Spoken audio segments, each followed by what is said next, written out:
Hemos tomado la señal. No se nos asuste.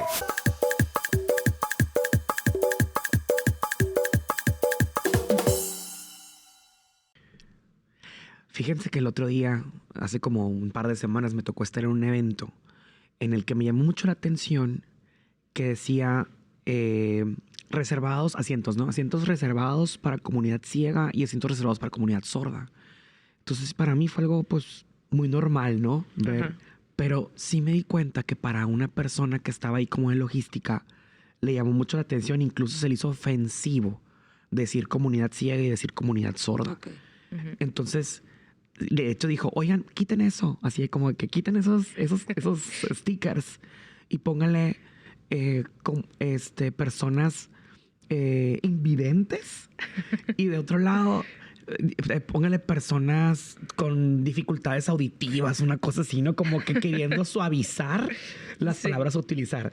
Digo, yo sé que a lo mejor estamos deconstruyendo todo ese lenguaje que tenemos aprendido y que a lo mejor ya ves que evoluciona muy rápido y de repente hay cosas que estamos acostumbrados a decir y luego no se dice así, se dice así.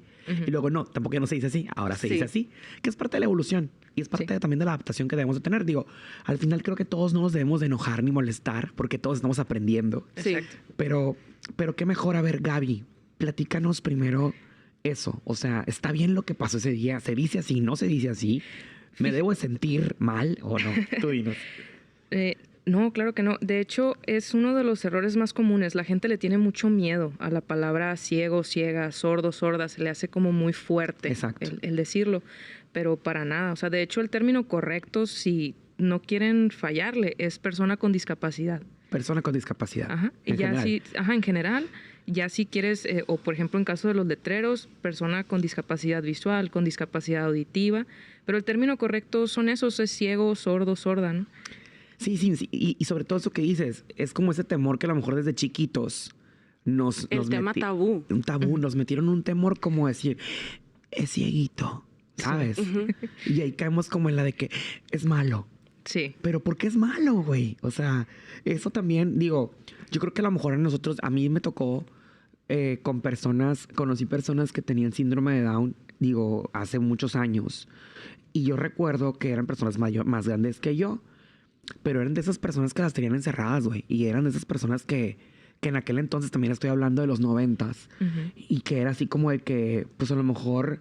Pues una falta de información, digo, si hoy existe la falta de información, pues imagínate en los 90s la falta de información que había, en los que tú veías a personas que no vivían su vida porque pensaban que era eso, era un tabú platicar de eso, que no se podía hablar, que si era ciego era como que, ay, güey, no son capaces de llevar una vida normal. Exacto. Catalogamos a las personas con discapacidad como no capaces. Exacto, ajá. Y de hecho a lo mejor eso es lo que es discapacitado, ¿no? Por eso está mal decirlo. Sí. Porque capacitado y discapacitado es que no eres capaz. No tienes la capacidad. Y claro que tenemos todas las personas las capacidades, ¿no? Todos tenemos diferentes capacidades, ¿no? Así es. Vea, yo sé que pues tú eres artista plástica y aparte de ser arquitecta y todo, ¿no? Y te gusta el arte y todo esto y me fascina todo lo que haces. Pero ¿en qué momento tú empiezas a ver dentro del arte esa conexión o esa necesidad que puede haber desde el arte para las personas con discapacidad? Ok, esto inició gracias a que Gabriela se acercó a mí. O sea, realmente yo traía mi onda, mi obra siempre ha sido muy emocional, siempre habla como de situaciones cotidianas, existenciales por las que pasamos todos. Y se acerca a mí Gabriela porque ve una obra mía. Y ella me hace una petición para hacer en colaboración, en comunidad, una exposición para personas con discapacidad visual. Así es como inicia todo. Entonces yo me emocioné muchísimo y ahí fue cuando empezó todo, ¿no? Y la creatividad empezaste así como de que, oye, pues no tengo ninguna obra.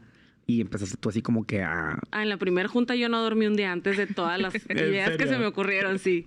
Fuimos a un café y yo ya llevaba una lista de ideas, de propuestas, ¿no? Con libro abierto así de, ustedes díganme qué piensan, si quieren algún otro tipo de experiencia. Porque fue un café, ¿cuántos íbamos? Como 6 personas, ¿verdad? Éramos 6 personas. Éramos 6 personas en ese café y todos estábamos muy emocionados porque una de las cosas que en lo personal me di cuenta cuando puse sobre la mesa el hacer una exposición para personas con discapacidad visual es que mis compañeros nunca habían pisado un museo. Entonces sí fue como un wow. O sea, de verdad existe un sesgo impresionante entre el arte y las personas con discapacidad, específicamente las personas con discapacidad visual. Entonces sí, fue una junta muy rica, muy nutritiva, porque todos aportamos, o sea, todos dimos ideas, tanto conocedores y no conocedores de arte, ¿no? Sí, sobre todo porque, pues, oye, dices, ¿no? O sea, es como que, pues, va a ir a un museo una persona ciega, porque no está mal dicho decirlo, ¿no? No está una mal persona dicho. ciega. Y dices tú, bueno, pues, o sea, va a ir al museo, pero a ver, ¿qué le va a ofrecer el museo? ¿De qué manera va a poder interactuar con la obra? Y es ahí donde Bea entra, de una manera en la que el museo puede realmente abrazar a una persona que tiene o que es ciega a través de la obra. ¿Por qué razón? Porque pues va a tener otro tipo de interacción con la obra, claro, ¿no? Bea? Por medio del tacto. O sea, esta exposición, aunque fue hecha para personas con discapacidad visual, realmente pues tiene, o sea, no deja de tener supervivencia, no deja de tener color, porque es un arte para todos. O sea, realmente cualquiera puede ir a vivir esa experiencia. Claro. Todos están incluidos en esa experiencia. Y sobre todo creo que lo que más se necesita es generar esos espacios que busquen la empatía del resto de la población, de las personas, a las personas con discapacidad, y en este caso personas con discapacidad visual, de poderse poner en los zapatos de una persona con discapacidad y poder vivir la experiencia de decir, oye, qué cabrón está el que yo tenga que desarrollar más otros sentidos. Porque es lo que ocurre, ¿no, Gaby? Es lo que pasa. De hecho, por eso todos nuestros ejercicios con la sociedad son así. Buscamos que sea con la opción de que sea a ciegas, precisamente para eso, para generar esa empatía. Y sobre todo en espacios y actividades donde nunca hemos tenido visibilidad. Claro. O sea, por ejemplo, fue en una exposición de arte. Están los famosos bares a ciegas también, que han tenido mucho éxito entre la comunidad. Porque las personas, vuelvo un poquito a lo que mencionaban ustedes, ven a las personas con discapacidad como que no salen, como que están en su casa encerrados, que no estudian, que no se desarrollan. Que no pueden tener una vida, o sea, una vida normal, ¿no? Entre comillas. Gaby, me da muchísimo gusto a mí el hecho de que se visibilice esta comunidad ciega, particularmente, porque tú eres una activista en temas de personas con débiles visuales y de personas con discapacidad. Porque tú lo vives diariamente en el tema de eres débil visual. De baja visión. De baja visión.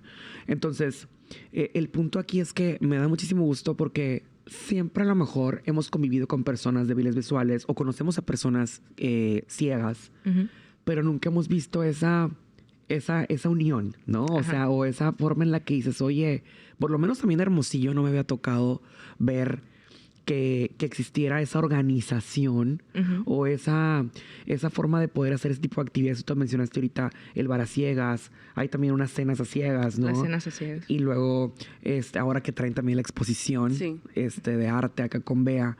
Y me encanta el hecho de que puedan crear comunidad, porque creo que es lo principal. El que tú no te sientas que eres la única persona en el mundo. Y creo que por mucho tiempo eso ocurrió. O sea, nos alejamos socialmente a las personas que pueden tener una discapacidad. Tú eras mamá o eras papá y era como de que no quiero que lo voy a proteger del mundo porque se van a burlar, porque va a tener muchas dificultades, porque no es igual que las demás personas. Y uno mismo etiqueta a las personas y uno mismo le puso los límites.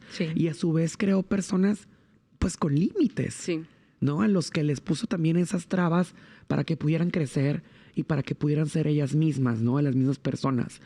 Entonces creo que estamos viviendo un momento en el que yo veo esas comunidades, tanto en el tema también de la comunidad sorda como la comunidad ciega, que me encanta ver que estamos creciendo como sociedad. Porque eso habla precisamente de eso, de que estamos viviendo una evolución social en la que estamos creciendo como humanidad y que también estamos creciendo en lo colectivo, en hacer comunidad, ¿no? Y qué mejor con todo este tipo de actividades, pero ahorita que promuevan la empatía y el respeto, la igualdad de los derechos de todas las personas y que también de todas las personas con discapacidad. Gaby, ahorita tú decías que tú tienes se me fue. El diagnóstico. Dijiste, yo te dije débil visual y me dijiste que no, que era baja visión. Baja visión. ¿Nos puedes explicar lo que es baja visión y qué es lo que, o sea, tú decías ahorita, tú perteneces a la comunidad ciega, pero ¿por qué? Platícanos un poquito. Sí, mira, a mí en el año 2015 me diagnosticaron glaucoma juvenil en ambos ojos y maculopatía. que es un problema la maculopatía en la retina. Okay. Entonces, con el diagnóstico vas perdiendo la vista de forma progresiva, a pesar de las operaciones y todo, llega un punto en el que ya no hay dónde operar, entonces te vas entrando más a la ceguera. Antes del 2015, ajá, tú tenías tu visión, todo era normal. Según yo, todo estaba normal porque siempre vi, o sea, de la misma... Digamos normal como el resto de las personas, ¿no? Sí, como normovidente. Ajá, exacto. Ajá. Yo vengo de una familia donde todos usan lentes desde niños, entonces yo uso lentes desde que estaba en el kinder.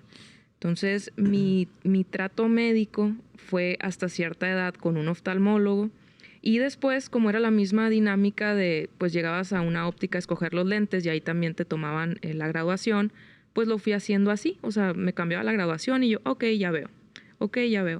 Y en el 2015, regresando de un viaje, iba en el carro y no llevaba los lentes por alguna razón que no recuerdo. Y bajé el cristal, me dio el aire, el cabello me tapó el ojo derecho y me di cuenta que no veía con el ojo izquierdo. Ahí fue que me di cuenta que no veía, no enfocaba. O sea, de repente fue así como que a la madre, ya no veo con este ojo. Sí, así. O sea, es como que, ¿por qué no enfoco? ¿Y por qué no enfoco?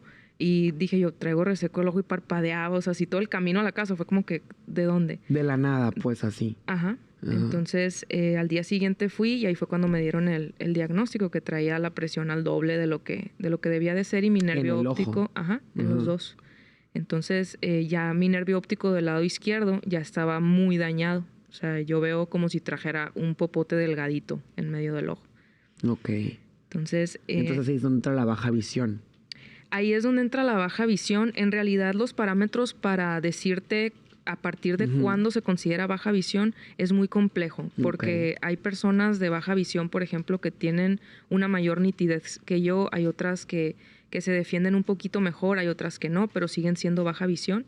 Entonces, lo que te pudiera responder es que la persona con baja visión es aquella persona que no tiene, ahora, la capacidad de ver a cierta distancia de forma nítida, como para ejercer sus actividades cotidianas, el leer un libro, el poder manejar. O sea, yo dejé de manejar en el 2017 porque ya llegué al punto de la baja visión. Entonces, sí está como complejo el darte un parámetro o una cifra de un índice, ¿no? Y recordemos también que la ceguera, o sea, no siempre es congénita, ¿no? O sea, muchas veces ocurre también así. He conocido algunas personas... ¿Diabéticos? Ajá. Que... O sea, por ejemplo, ahorita lo que comenta Gaby. Bueno, ella de repente le sucedió a cierta edad y se nos olvida como que, oye, es más común con la edad, ¿no? O sea, como que con los abuelos. Nadie tiene comprada la vista, ni un sentido, nada, absolutamente nada. Entonces, el conocer la vida cotidiana de las personas que tienen debilidad visual o ceguera debería, o cualquier otra discapacidad, ¿no? Deberíamos de saberlo y traerlo en el librito desde el kinder. Claro. O sea, no de repente a los 30 años decir, no tenía ni idea de cómo vivía una persona. Deberíamos estar súper familiarizados con las actividades y de cómo viven ellos su vida para nosotros, como cualquier otra cosa, ¿no? O sea, creo que lo tenemos como muy lejano.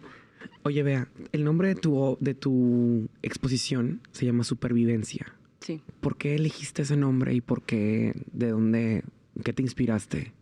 Supervivencia es vivir con lo mínimo. Okay. ¿No? Así como que estás sobreviviendo. Y es prácticamente dedicado a las personas con discapacidad visual. O sea, que yo considero a lo poco que yo conozco de sus vidas, es de que de verdad la tienen difícil. De que personas extraordinarias que van a la universidad y que leen libros y que hacen sus tareas, pero ellos dan un súper extra comparado con una persona, como mencionabas. Normovidente. Ajá. Entonces, habla sobre eso y las obras están enfocadas a estos procesos que ellos viven y que nosotros desconocemos. Todos tenemos procesos que vivimos, cambios, transformaciones, duelos, pero aquí está enfocado directamente a personas con discapacidad visual. O sea, hay una obra que me gusta mucho que es El sobreviviente. Okay. Y que es un mural de azulejos y es una abstracción del desierto. Y aquí en el desierto las aves hacen nidos, hacen huecos y se meten ahí adentro para pues, cuidarse de las temperaturas o sobrevivir. Y están en este mural solo hay un nido, una cuevita donde está el ojo de un ave refugiada ahí, sobreviviendo a todas estas condiciones súper extremas. Adversas. O sea, ese es justo el tema, ¿no? de esta exposición. Ok, me encanta. Y justo, Gaby, ahorita que platicamos lo del título, ¿no? De la exposición de BEA y cómo embona completamente con el trabajo que están haciendo actualmente desde la comunidad ciega aquí en Hermosillo. ¿Tú cómo ves el tema, por ejemplo, en la educación? Ahorita hablabas de lo difícil que puede ser para las personas, ¿no? En la parte de la supervivencia, decías, bueno, es vivir, ¿no? Tratar de sobrevivir, ¿no? Sí. Pero entonces, ¿tú cómo ves los ámbitos, el desarrollo de una persona ciega? Porque, por ejemplo, yo te puedo decir que hasta el día de hoy creo que nos hace mucha falta trabajar en temas, por ejemplo, de braille. Y he visto que ustedes, de hecho, traen un programa con temas de poder tener acceso al braille incluso en establecimientos, ¿no? Sí. Y que las personas puedan llegar. Tú tienes una marca incluso, que los productos están etiquetados en braille. Entonces, eso habla de una inclusión real, exacto, y que muchas veces estaba olvidada y que es necesaria, porque las personas ciegas también son personas y también compran y también viven y también comen y también duermen y también van a la escuela y también trabajan. Y entonces tenemos también, les hice un comparativo en un programa anterior que les decía Oaxaca, por ejemplo, cuando me tocó conocer Oaxaca Centro, Oaxaca Capital, me llevé una súper sorpresa porque todo el mundo critica Oaxaca porque piensan que es el sur de México y piensan que es como que fuchi, ¿no? Cuando es la ciudad más hermosa. Sí, aparte es como que la que está en el más top de todo el país, sí. que compite con ciudades de otros países. La más progre del país. La más progre del país, exacto. Y todas las paredes de las esquinas de las avenidas del centro, pues el nombre de la calle está en braille, o sea, y a una altura como de 1.20, una cosa así, en la que pues una persona ciega puede darse cuenta en qué calle está caminando, ubicarse a través del braille o a través de estas líneas que hay en las calles. La vía táctil. Sí. Ajá, exacto, por las que puede ir el bastón, ¿verdad? Sí. Sí, y me tocó, por ejemplo, en un viaje ahora con mis papás y le decía, papá, ¿sabes para qué es eso? Y yo así que, papá, no sé. Es de adorno, ¿que no? Ajá. Y yo la verdad no sabía hasta que vi un TikTok hace como 2 semanas y supe para qué eran. ¿No? Pero tenemos al final todos los días aprendemos algo nuevo. Sí. Pero digo, wow. O sea, entonces es como que estamos adaptando y necesitamos adaptar también todo para las personas, en este caso, personas ciegas. Pero bueno, regresamos a la pregunta, el tema de la educación. ¿Tú cómo ves eso? Fíjate que sí existe ahorita un sesgo impresionante en el nivel educativo y el acceso a educación de calidad para las personas ciegas o de baja visión. Porque, por ejemplo, si bien aquí en Hermosillo hay un instituto que brinda educación básica, que es preescolar y primaria, que es el Instituto Iris. Que tiene muchos años, ¿no? Tiene como 45 años ya. Sí, claro. Toda la vida. Toda la vida. Pero salen de ahí y ya no hay... ¿Para dónde voy? Para dónde voy. Entonces, en el aspecto tanto de acceso a las herramientas, a los libros en braille, el año pasado visité una preparatoria pública aquí en Hermosillo y me comentaba el subdirector, tenemos una chica que tiene discapacidad visual, pero en el sistema medio superior no tenemos libros en braille. Entonces, lo que hacíamos, dice, era mandarle a la Unison los libros para que los hicieran en braille, pero para cuando nos entregaban el primer parcial, se acabó el semestre. Ay, no Entonces, puede ser. sí existe muchísimas cosas que se tienen que hacer, porque sí es una área de la sociedad, las personas con discapacidad visual, que como mencionábamos, están completamente olvidadas. Sí, siento que también se le cierra el mundo a todos. O sea, en este caso, a instituciones educativas, a empresas, de decir, ay, es que ¿cómo le voy a dar trabajo? No va a poder hacer eso, ¿no? A ver, échale coco. Piensa de qué manera vamos a adaptar en nuestros procesos, vamos a adaptar nuestro establecimiento, para poder incluir a las personas. ¿Y sabes qué pasa? Que ya existe con la tecnología. Nosotros la tecnología nos ha hecho un parote. Sí. O sea, ¿por qué? Porque usamos computadoras, usamos el celular hasta mejor que las personas normovidentes. Sí, wow, yo estoy impresionada, Entonces, esa parte de la tecnología yo siento que que hace falta hacerle llegar toda esa información precisamente a esas áreas de la sociedad que no tienen la discapacidad cercana y que no tienen la discapacidad visual cercana. Fíjate que yo creo que desde la parte formativa de los profesionistas debería de incluirse una materia que hable en lo general de la inclusión de todas las personas, de todas. Sí. ¿Por qué? Porque también te ve la mente a ti como profesionista de decir, oye, cuando yo salga de aquí, yo ingeniero, voy a buscar que, pues, adaptar a lo mejor una línea de producción flexible que sirva para todas las personas, ¿no? Y a lo mejor una persona sorda, pues la voy a poner a trabajar en un área en la que no necesita ciertas cosas por hacer, pero ahí sí lo puede cumplir. Exacto. Sí. El punto es poder insertar en las áreas laborales y en los centros laborales a todas las personas, que tengan todas las personas las mismas oportunidades. Exacto, de eso se trata cumplirle. Pero para ello entonces tenemos que formar a esos profesionistas también, como te digo. Yo creo que ahí desde la parte de la educación. ¿Sabes qué siento yo? O sea, ahora que llevo muy poco tiempo conviviendo con la comunidad ciega. Ajá. Pero esto que está sucediendo es porque las comunidades están pidiendo. Claro. O sea, Gaby se acercó conmigo a pedir una exposición para ellos. Uh-huh. No se acercó una institución del gobierno, ¿no? Ellos o en lo general, o sea, una institución privada. Ellos como comunidad, ellos están tocando puertas. Y creo que mucho de que no hay como esto de que los trabajos o desconocemos cuáles son sus necesidades porque no hay un acercamiento a ellos de, hola, ¿qué es lo que necesitas? Claro. Porque muchas veces lo ponen porque lo quieren hacer inclusivo, pero ni siquiera se han sentado con una persona ciega a ver cuáles son sus actividades, sus movimientos, sus dificultades. Como el otro día estábamos hablando de los cajeros. Sí. Que está en braille algo y luego ya, es el primer paso. Inserta la tarjeta aquí en braille y el resto, adiós. ¿De qué sirve ¿cómo? eso? ¿En el cajero automático? Haz de cuenta que las teclas del cajero, algunos tienen las teclas como los teléfonos de antes con braille. Los teléfonos de antes las traían. Pero haz de cuenta que insertas la tarjeta y pues la pantalla no tiene braille, entonces es la misma. o sea es como que pusiste el NIP, pero ya no puedes solo sacar dinero porque no la pantalla no tiene braille, ¿no? Oye, pero no se les ocurre. Eso es lo que te digo. Ni siquiera tienen un acercamiento con las personas que viven con una discapacidad visual y andan haciendo cosas por decir que es inclusivo. Por eso es importante lo que les decía, desde la formación. Digo, yo como profesor universitario, sí lo veo esa parte, ese hueco, ese vacío en el que yo digo, yo en mis clases porque no vienen en el programa, pero yo siempre meto temas que no vienen en el programa, como que, ¿sabes? Porque yo les digo a mis estudiantes, yo les voy a enseñar más de la vida que del semestre, ¿sabes? No, pero es que realmente se necesita esas competencias, esas habilidades, porque al final, acuérdense que todo proyecto surge de una necesidad y todo proyecto de éxito va a ser aquel que realmente cumpla con las necesidades que hay afuera. Y estas son las necesidades actuales. Digo, siempre han existido, pero hoy tienen nombre. Y como ya tienen nombre, ya son visibles. Exacto. Entonces, ahorita que ya son visibles todas esas necesidades, tenemos que darle solución. Y nos corresponde a esta generación darle solución a todas esas problemáticas que nos heredaron generaciones anteriores. Sí, exacto. Y que nomás fueron etiquetando, fueron dejando por un lado porque vamos a clavarnos a hacer todo esto. Y todo el resto de la población. Viviendo en su burbuja, ¿no? Exacto. Completamente.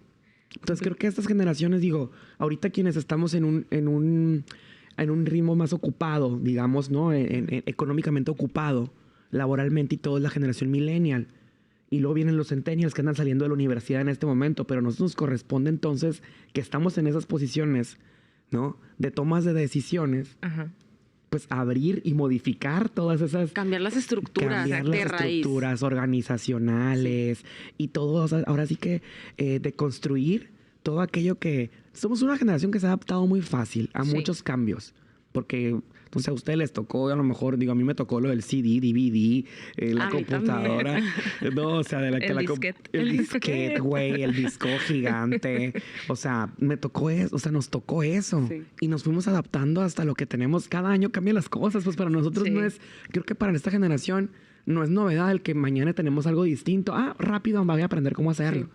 ¿Por qué no adaptar también los espacios para todas las personas? ¿No? Sí, es una falta de información y de cultura hacia la discapacidad tremenda. Te comento rapidito, hace unos días llegué de Sinaloa. Ahorita que mencionabas Oaxaca, resulta que Sinaloa también los centros históricos están con braille y en los malecones de las playas tienen la guía, la guía podotáctil. y te quedas, pues es que no está tan lejos como Oaxaca, o sea, son los vecinos de al lado y ellos ya lo tienen, y aquí en Hermosillo. ¿Qué hace falta?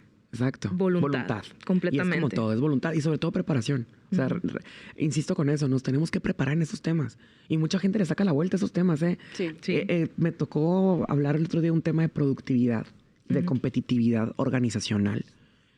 Y justamente el tema de la inclusión, yo decía, no puede ser que estoy con doctores. O sea, doctores no médicos, doctores de nivel de doctorado.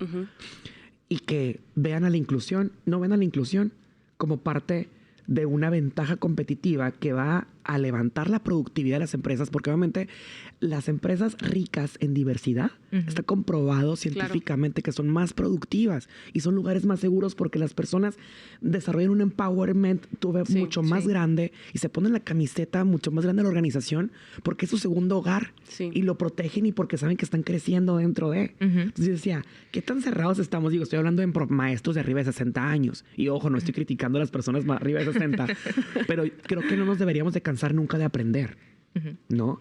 Y entonces esos temas yo les decía, a la torre soy el loco, más chico que todos ellos y que les estoy diciendo esto y no es porque a mí se me ocurrió, es porque hay investigaciones y está comprobado.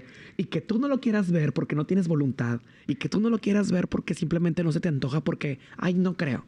Yo siempre lo he hecho así. ¿No? Exacto, es una falta de voluntad. O es como, estás joven, o sea, ¿cómo tú me vas a venir a decir a mí que ahora yo tengo que cambiar si yo tengo tantos años haciéndolo así? O sea, exacto. O simplemente, y en el tema de las personas con discapacidad, y decir, oye, porque dicen, no, es que pobrecito no puede hacer las cosas. Y es lo que decíamos, el pobretear. Ay, eso, a mí me choca. Por ejemplo, en mi familia, y creo que en muchas debe pasar que yo cuando recién empecé con esto de la exposición, me ayudó muchísimo mi familia. Porque tuvimos muy poco tiempo para hacerlo, entonces yo toqué la puerta así de que, oigan, ¿quién va a venir a ayudarme? Y todos... ¿En tu casa para hacer las obras así? Sí, era un polvadero mi casa. Y iban todos los días y me ayudaban. Estuvo muy padre, porque, por ejemplo, es como una bomba expansiva así, que tanta gente no tocó esta exposición, que mi familia se unió a la causa. Wow. O sea, y platicábamos todos los días, pero, por ejemplo, había personas que cuando sabían que estaba haciendo esa exposición, me decían, ay, pobrecitos. Y yo volteaba así de que, ¿cómo que pobrecitos? O sea, esta mala costumbre de pobretear a la gente. De pobretear a la gente pensando que ellos no son capaces de llevar una vida normal, o los ponemos en como, los encasillamos a que ellos nos deben de causar lástima como por. Exactamente. Sí, el ser humano tiende a ver a las personas que somos o vivimos con una discapacidad como débiles, como vulnerables en un sentido débil. Un día salí de una entrevista de radio y me abordó un señor y me dice, muchacha, me dice, te quiero felicitar porque uno de verdad sale de su casa pensando que tiene problemas. Ay, no es y cierto. Al verte salir aquí como si nada, y yo así de, what the fuck, vato, ¿sabes cómo? O sea, y yo, ok, sí, gracias, ¿sabes cómo? O sea, esa idea es la que tienen en general hacia las personas con discapacidad. Que todos tenemos broncas, güey, todos tenemos problemas. Es como que, ok, ¿sabes cómo? Gracias, señor. Ay, no. Pero sí es parte de lo que comentabas, pues, o sea, ese prejuicio existe culturalmente. Es un prejuicio cultural. Y es algo que se imita, ¿no? Porque mi abuela decía eso y hasta que, en mi caso, hasta que tuve el acercamiento con la comunidad ciega, dije, wow. O sea, me quité la venda por completo. Porque no voy a decir que yo toda la vida pensé que... No, yo también tenía prejuicios. Claro. Y hasta este momento fue así como, wow, yo tengo que hacer algo como artista para seguir apoyando a la comunidad. No, yo creo que todos hemos tenido prejuicios en algún momento de nuestra vida con diferentes cosas, ¿no? Pero al final uno va desaprendiendo y va aprendiendo. Pero tenemos que tener bien claro que el desaprender es parte de un proceso de vida. Toda la vida vamos y toda la vida vamos a desaprender y aprender y desaprender. Sí. Y qué rico y qué padre que eso ocurra. Sí. ¿Sabes? Porque al final la vida es un aprendizaje, ¿no? Pero qué triste aquellas personas que nomás se quieren cerrar con lo que desde el principio aprendieron. Y digo, güey, te lo enseñó tu bisabuela. Sí. O sea, y quieres repetir ahorita el patrón ese que dijiste, que pobrecito. Yo he escuchado muchas veces el pobrecito me da mucha lástima. Y yo, güey, pero ¿por qué pobrecito y por qué te da lástima, pues? Sí. O sea, ¿estás de acuerdo a lo que estás hablando? O sea, estás conectando tu cabeza con lo que está saliendo de tu boca. ¿Sabes cómo? Sí. Entonces, pero al final son palabras, son conductas, son cosas que hemos estado repitiendo de generación en generación, pero que a nosotros sí nos corresponde ponerle fin. Claro. Y sobre todo eso, tener esa habilidad, esa capacidad, porque creo que el desaprender es una soft skill que es necesaria el día de hoy en el mundo para sobrevivir. ¿Y qué voy a hacer yo? Claro. O sea, es como, ok, así es, esa es la situación. Y a mí, como persona, ¿qué me toca hacer? ¿Qué puedo poner yo? ¿Qué puedo aportar? Si soy ama de casa, si soy mamá, si soy jefe, si soy empresario, si soy... Lo que sea que seas, creo que todos podemos aportar algo. Todos, así te dijiste, todos. A ver, si yo me dedico al hogar, estoy con mis hijos y no estoy ¿Cómo les voy a menospreciando... enseñar a mis hijos? Exacto, a ver, a tus hijos con mayor razón, la educación no nomás en la escuela, la educación empieza en casa. Sí. Exacto. Hay que recordarlo. Y desde ahí es donde, a ver, yo no voy a juzgar al vecinito o a la vecinita que tiene algún tipo de discapacidad. Entonces, ay, pobrecito, tiene esto. Desde ahí, sí, tú ya pusiste una barrera, incluso de aprendizaje, de que tu hijo pueda tener una misma convivencia, una convivencia normalizada con ese niño o esa niña, porque tú ya le bloqueaste. Sí, porque hay que recordar, todos esos prejuicios al final del día terminan haciendo desaparecer a las personas con discapacidad. ¿Por qué? Porque al darle esa connotación negativa a la lástima, al pobrecito, etcétera, lo que haces en un niño es que comience a segregar, que comience a aislar a esa comunidad, porque se empiezan a sentir incluso emociones negativas, o sea, hacia las personas que viven con alguna discapacidad. No, y de desaparecer, como dijiste ahorita, porque, por ejemplo, a ver, ahorita mencionabas lo del arte, ¿no? Sí. Esa parte que dices, no tienen acercamiento a un museo, por ejemplo, ¿no? Sí. ¿Por qué? Porque no hay artistas como Bea que se dediquen a hacer más arte, que sea interactiva, ¿no? Y que a lo mejor no a través de la vista, pero sí a través del tacto, pueda que las personas con algún tipo de discapacidad visual, si está bien dicho, ¿verdad? Sí. puedan tener acceso a un museo, puedan tener acceso a esas obras de arte. Sí. Entonces, ahí es donde entra esa deconstrucción social y entra también eso de desaprender, de decirle, a ver, yo toda la vida puedo hacer obras y obras y más arte y más arte y más arte, pero ¿por qué no hacer arte para esas personas que también... es un nicho que necesita ir al museo, que necesita... Sí, es su derecho natural. Es su derecho, exacto.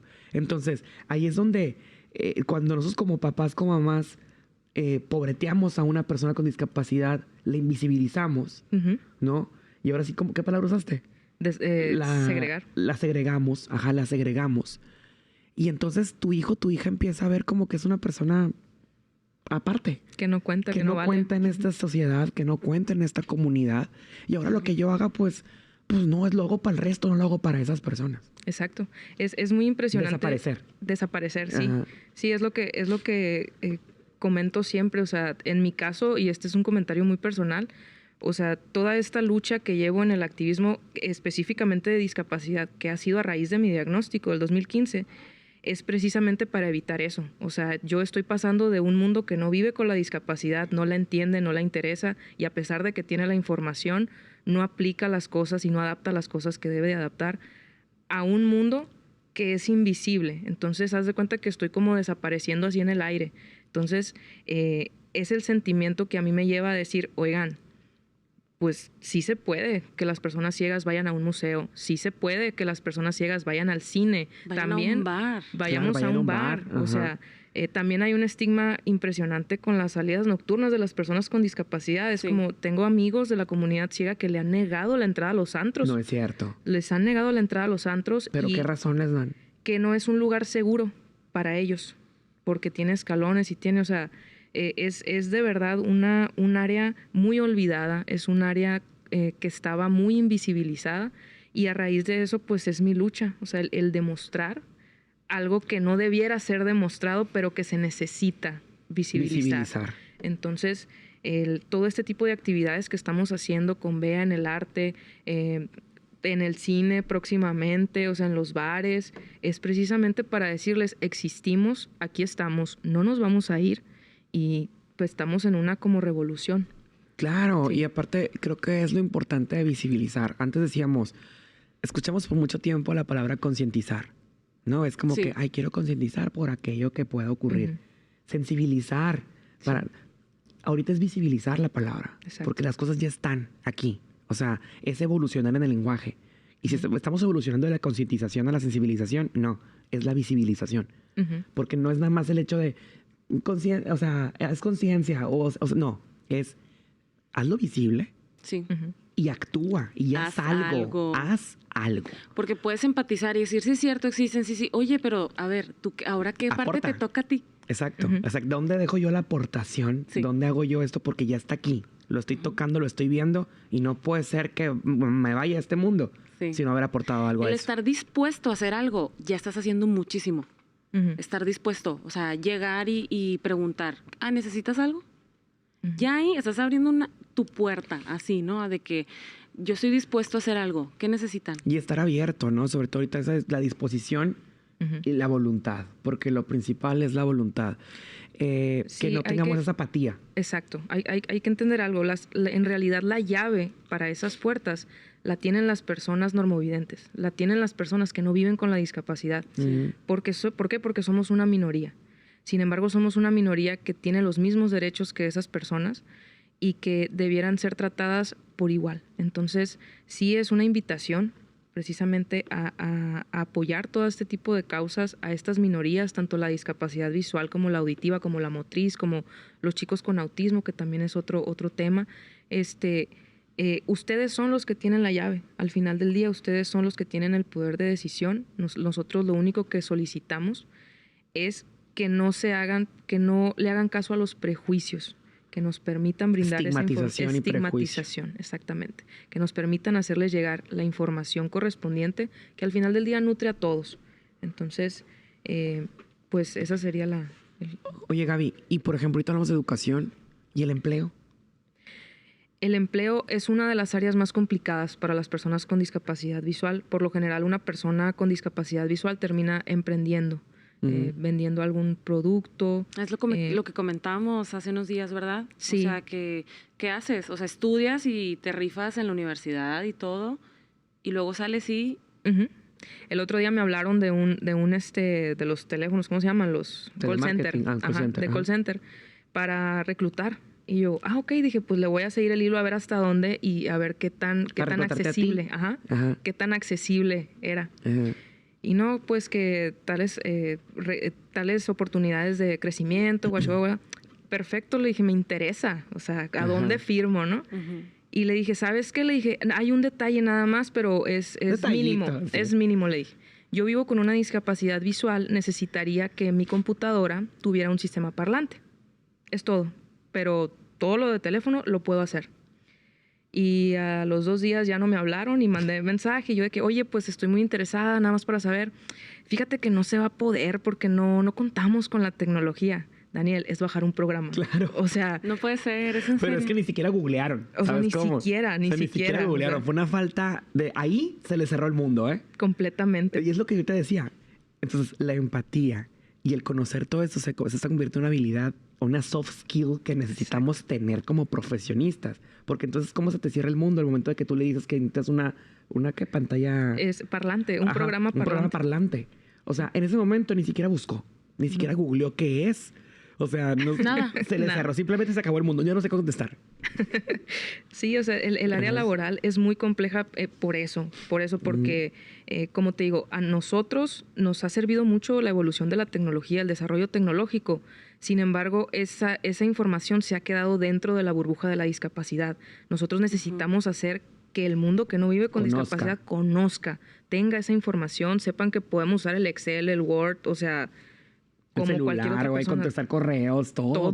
Todo se puede. Sí, yo conozco personas que son ciegas y que contestan el Instagram, el TikTok y que suben tardes y yo la torre. Todo, escriben en braille rapidísimo. Tienen mejor manejo de redes que yo qué chingón, ¿sabes cómo? O sea, qué padre. Entonces, entonces creo que es bien importante esa parte del empleo, porque tú decías, segregan a la población a que emprendan Digo, no está mal el emprender, ¿verdad? No. Pero lo que voy es a que ¿por qué no incluirlos en otros espacios laborales? Si estudiaste una carrera, si esto, ¿por qué no hay esos espacios? Creo que por ley ya se deben incluir a personas con discapacidad también en las empresas.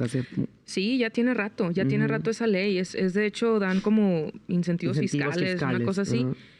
Sin embargo, en el caso específico de personas con discapacidad visual, como que no somos requeridos, ¿no? O sea... No, lo que pasa que más bien, Gaby, yo creo que es lo que dices justamente de ese ejemplo de la chica. Sí. Bueno, de la chica o chico, no sé qué sería, pero es justamente el como, ay, qué hueva, ¿para qué voy a ajustar lo que hago? Claro. ¿O para qué le voy a buscar? ¿Para qué me voy a complicar la existencia? Sí, en darle chamba a una persona con discapacidad visual. Sí, completamente. Y también es, como comentaba Bea, pues la mayoría de las personas ciegas que yo he conocido en este camino de activismo, todos son profesionistas o están en formación, están estudiando sus carreras, etcétera, y salen de trabajar y es un show para encontrar trabajo. O sea, está complicadísima la cosa, siendo que somos económicamente activos en el sentido de que una persona con discapacidad en México gasta 3 veces lo que gasta cualquier otra persona, ¿no? Claro, así que un llamado a todos los profesionistas, a todos los gerentes, directores de empresas, que es importantísimo que se incluyan a personas con discapacidad y sobre todo a personas con discapacidad visual. Sí. No les va a batallar mucho el hecho de que puedan volver a rehacer sus procesos, de hacer una mejora continua, pero sobre todo de que recordar que la diversidad es lo que le da riqueza a una organización y sobre todo que está comprobado que los lugares más diversos son los que realmente tienen una productividad más alta y que al final también hay una competitividad más alta. ¿Okay? Y acuérdense que la competitividad y la productividad siempre va a llevar a las empresas a tener un éxito mucho mayor. ¿No? Por eso hoy en día las grandes empresas transnacionales que vemos, todas están tratando de incluir a personas con distintos tipos de discapacidad, de la diversidad sexual, identidad de género y todo, porque al final estamos viviendo esa etapa profesional, esa etapa laboral en la que debemos entonces apostarle a la inclusión. Como una ventaja competitiva dentro de las organizaciones. Exacto. Y creo que en eso es algo que tenemos que seguir difundiendo, es lo que tenemos que seguir promoviendo.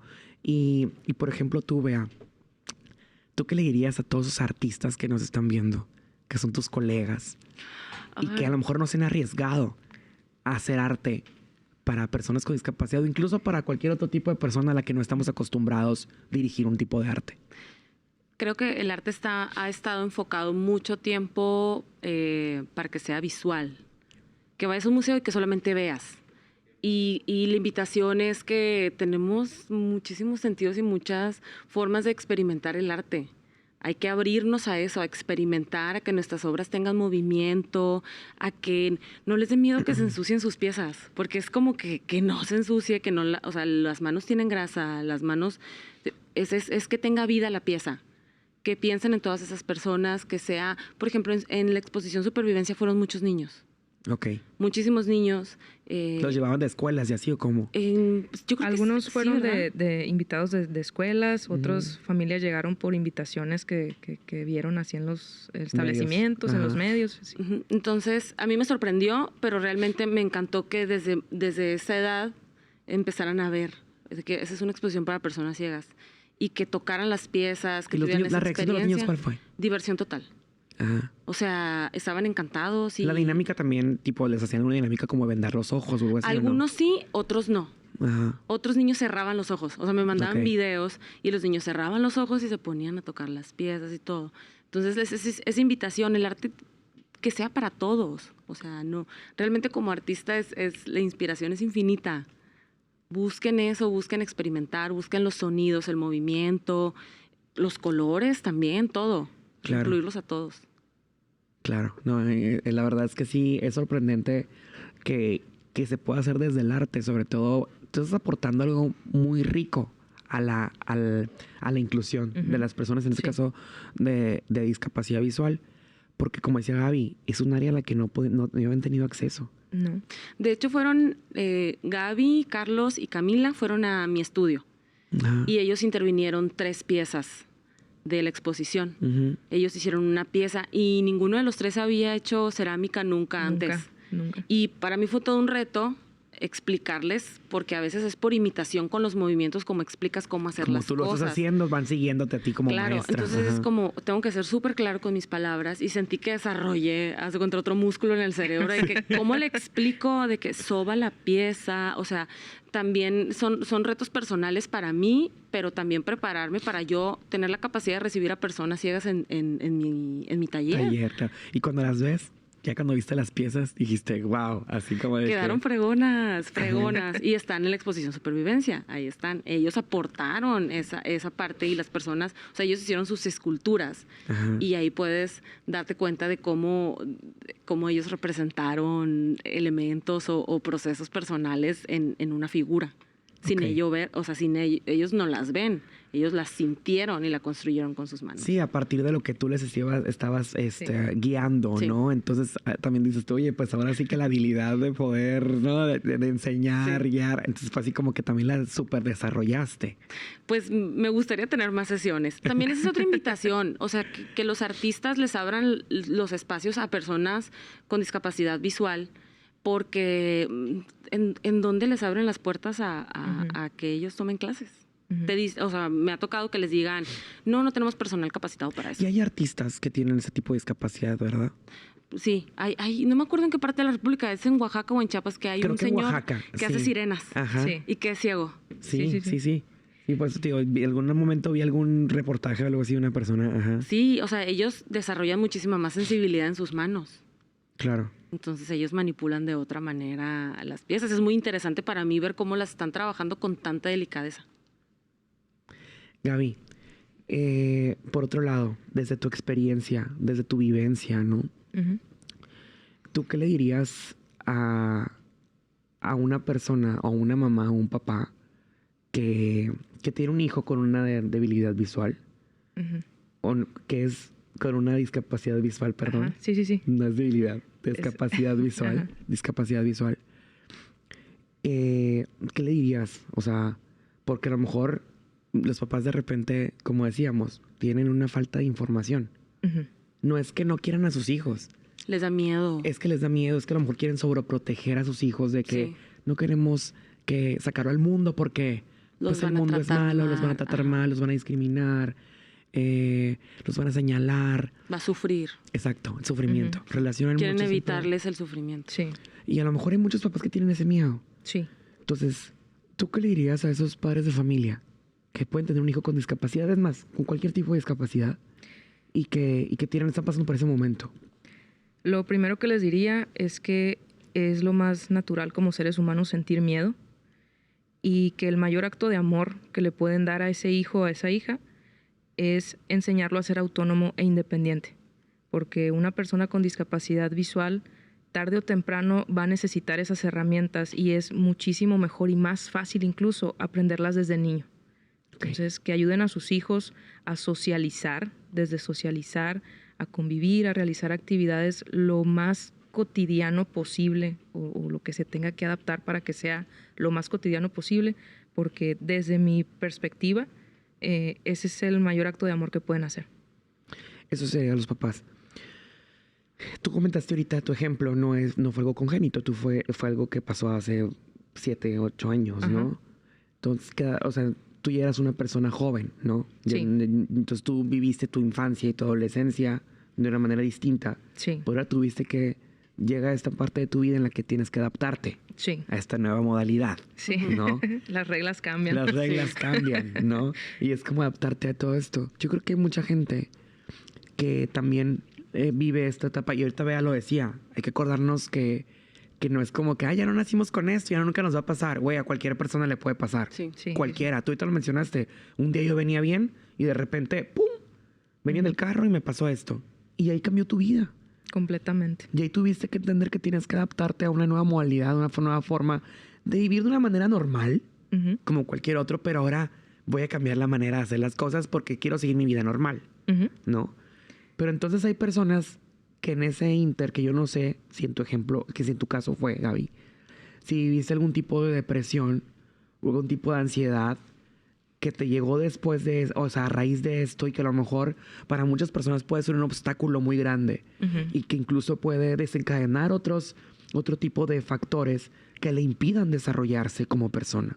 Sí, sí lo viví. Cuando recién sucedió, ese primer año fue como muy turbulento. O sea, entraba y salía de quirófano y yo recuerdo que le decía a mis amigos, a mi círculo más cercano, cuando los veía, terminaba, o sea, llorando en la noche diciéndoles, es que yo daría lo que fuera por cambiar lo que tengo por cualquier tipo de cáncer. O sea, algo que me diera una fecha donde yo ya no iba a sufrir, donde todo se acabara, pero por completo. Porque vivir este fuerte, proceso... Güey. O sea, sí. que decir, ¿sabes qué? Prefiero tener cualquier tipo de cáncer a esto. Sí, porque se va muriendo una parte de ti. O sea, es un duelo, pero tú te vas a quedar. O sea, y tienes que aprender y tienes que adaptarte con las herramientas que vas encontrando. Mucha incertidumbre, ¿no? Mucho miedo, mucha incertidumbre, mucha frustración, porque me pasó a los 26 años con planes. Ay, que con planes todos. Pues saliendo de la carrera hace poquito, mira, se me puso la piel así como de que, ¿sabes? O sea, porque es cuando uno trae todo el boom de que quiero hacer esto, y de repente... Ya tenía el enganche de mi carro, gacho. O sea, cuando me pasó y me lo gasté en la primera operación. O sea, sí me cambió completamente la vida y sí fue muy duro. Ha sido muy duro. O sea, sí, ahorita en octubre me avisaron que era la última operación ya. Perdón. No.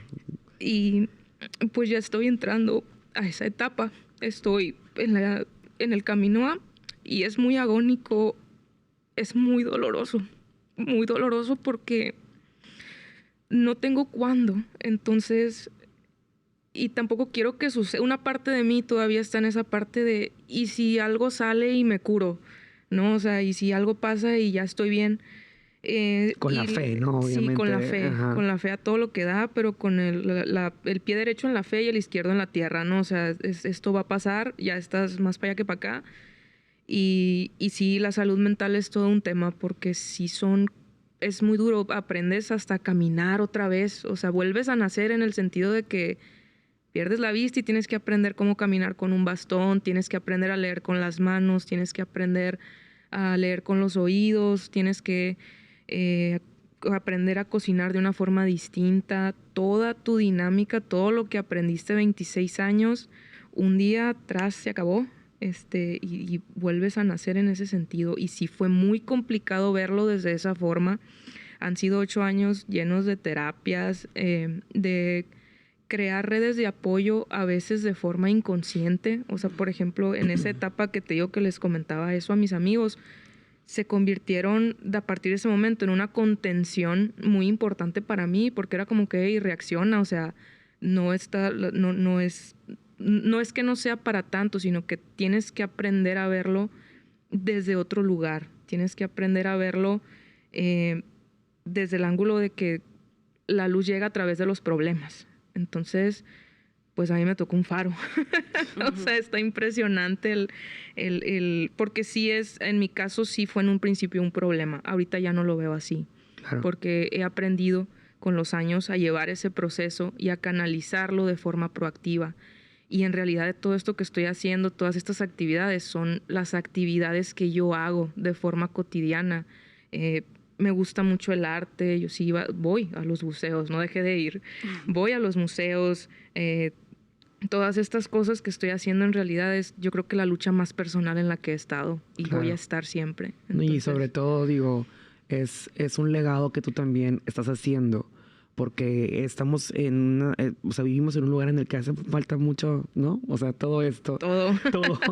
Y que esto y otros temas estamos haciéndolos visibles, ¿no? Estamos haciéndolos una realidad y estamos dejando esa huella. No nos damos cuenta del así como el efecto mariposa, ¿no? De todo lo que va sucediendo con cada acción que hacemos. O sea, el que Gaby me haya invitado a hacer esta exposición, yo volteo y veo a mis amigos platicar del tema, o a mi familia platicar del tema, y es wow, o sea, ya sucedió algo. Exacto. Ya tienen otra sensibilidad hacia las personas con discapacidad visual. Y hay una solución. O sea, ya estamos dando soluciones. Exacto. Y ya estamos realmente aportando algo. Y ahorita que tú mencionas, vea, si eres ama de casa, si eres estudiante, si eres médico, si eres arquitecto, si eres ingeniero, si eres profesor, desde cualquier espacio en el que estés, siempre vas a tener algo que aportar. Sí. Y en este caso creo que el compromiso social que tenemos, la responsabilidad social que tenemos como sociedad, como generación, es precisamente eso.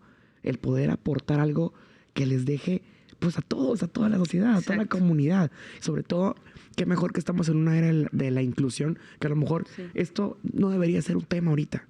No debería de ser un duelo para Gaby saber que va a perder la vista porque va a decir, tengo todas las herramientas para seguir llevando una vida normal, ¿no? Exacto, así debería de ser. Sí. Bueno, Bea, un último comentario que tú le puedas dar a la gente.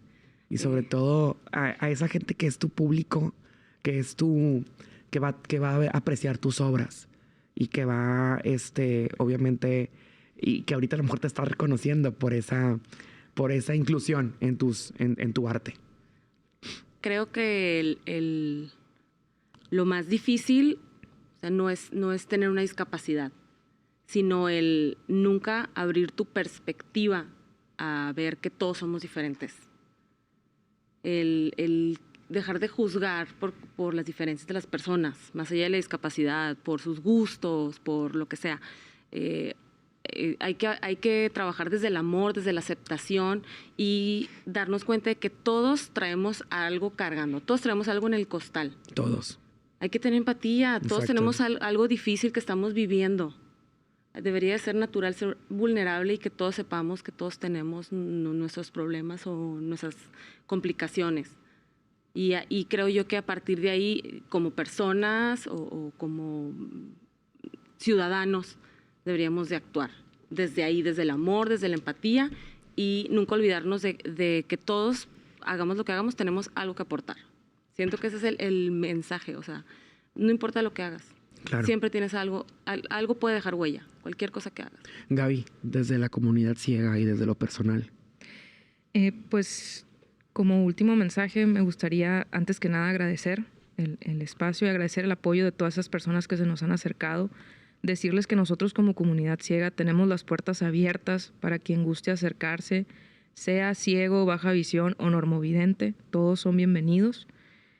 Y pues una última reflexión sería que no den nada por sentado, que valoren mucho lo que tienen hoy en su presente y agradezcan cada día, cada segundo de sus vidas por la salud y por la familia. Así es, y sobre todo recordar esa supervivencia, ¿no? O sea, esa parte en la que ahorita lo mencionaban las dos, la empatía, el respeto y recordar que todos siempre estamos pasando por algo distinto. Sí. Y al final creo que el crecer como humanidad, el crecer como sociedad y el recordarnos siempre que todos tenemos un compromiso social y una huella muy grande que dejar. Muchas gracias. Gracias.